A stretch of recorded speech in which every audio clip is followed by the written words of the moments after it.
Okay, everybody, I have a 2002 Nissan Exterra 3.3 liter. Customer came to me and said that it take at least 5 to 8 seconds for the car to start. You crank it, sometime won't start, so he shut it off. Crank it again, and it'll start. Sometimes it won't. He had to do at least 2-3 times. So what I did is I checked the fuel pressure. Since the Japanese doesn't make it easy for us to check the fuel pressure, I'm gonna show you what I did. So I already hooked this up, but I'm gonna show you. Okay, so on the passenger side, right here is the power steering reservoir.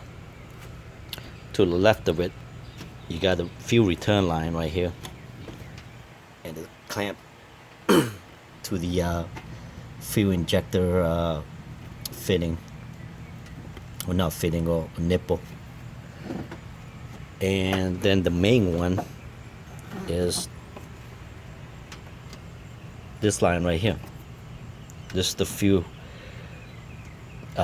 line that goes into the fuel injector right there. It's held down by a 10mm bolt, and this end screw onto this end.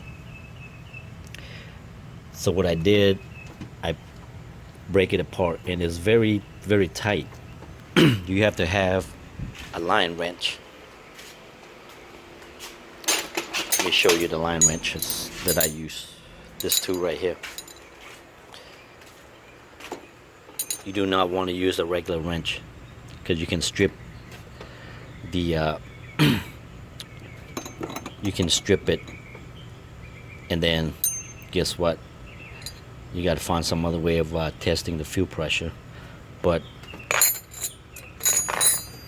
this fitting should be 14mm. Is it 14? Hold on. Nope, I'm sorry, not 14. It's actually at 19mm. I'm sorry. Yeah, the big one. It's a 19mm. This is the one that stayed stationary. It doesn't turn. And this one is the actual fitting itself. It is a 14mm. Should be. The line wrench sometimes it's hard to, yeah. It's a 14mm. So you put one on the bottom, one on the top, and kind of squeeze it together. Spray some penetrating fluid on there. It should help to break it. But you do not want to use open end wrench, because you will strip it, and that's not a good day if you do. But anyway, let me put these wrenches down. So it's a 14 and 19mm line wrench. And once you break it off, break it loose, I rigged this right here. I have this fitting from a master fuel test kit. It comes with a whole bunch of different fitting. You can do American car, Ford, GM, Chevrolet, or whatever. And then the other fitting right here. And then I have my own and my other fuel gauge, which I added fuel hose right there to that nipple. Then I have this T fitting right here, and this gauge screw right onto it, and then I just slide this other fitting onto it. So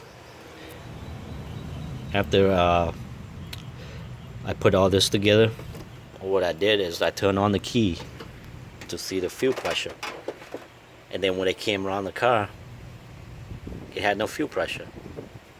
I was like, what's going on?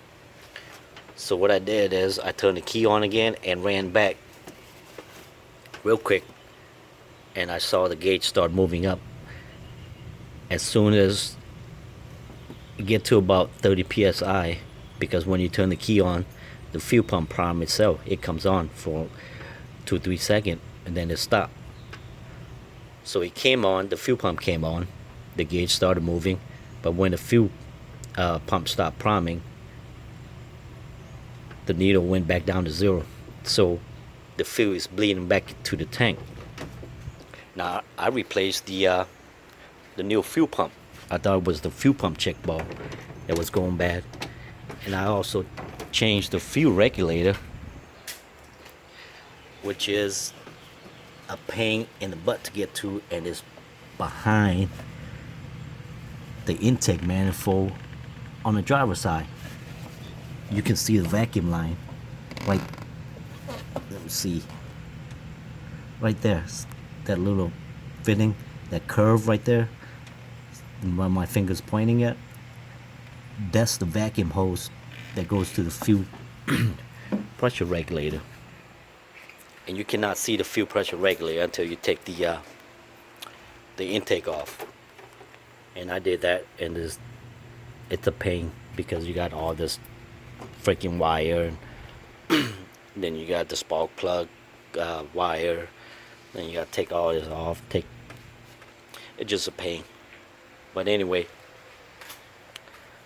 I replaced that, and the car still take a while to crank. So what I did is, I look on the video,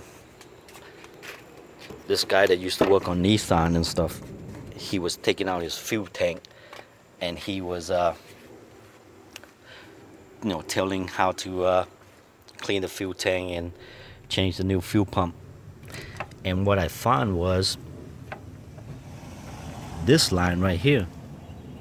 This is the fuel pump hose. It connects directly to the fuel pump right there. See, this car doesn't have a fuel, what do you call it? A fuel sending unit and the pump as one whole assembly. This car have individual piece. The pump sits right at the bottom of the fuel tank. So guess what? If you're gonna change the fuel pump, you're gonna have to drain the fuel, or wear some gloves and some long sleeve, because I cut myself on this sharp edge right here. But to get to the fuel pump, you have to remove the seat, the rear seat. This is the passenger side, and this right here pulls up. You got two right here. You just pull it back, lift the seat up, pull it back, lift the seat up, and then you got this plate right there. It's all 10 millimeter plate. Then you got this cover, and then this piece right here goes over the fuel sending unit, and it's held down by an 8 millimeter bolt. And then you got this two fuel line right here. This one is the one that goes to the fuel injector. This one is the return line. You can't really mess it up, because when you crisscross it, it doesn't fit exactly. So it's alright position. But if you want to mark it, you can just put like a white chalk on it, and the on top of the fuel sending unit, it's got an arrow, so you can't mess it up. But also make sure this seal right here, this rubber seal right here, is still good. Sometimes it will get swollen and it doesn't fit exactly right, so you just have to cut a little bit of the O-ring off, and just glue it down with some not glue, but some Permatex or something. But it's staying in place right now. But the fuel pump is a pain to come out. I can't show it to you how I did it, because there's no room to get the camera in there and get your hand in there, especially it's full of fuel. I did it with my bare hand. I cut my hand. So, but anyway, somebody had replaced the fuel pump on this, and this line that goes to the fuel pump, well, it's supposed to have an O-ring down there in the hole. The O-ring sits flat in there, and then you have a plastic ring that's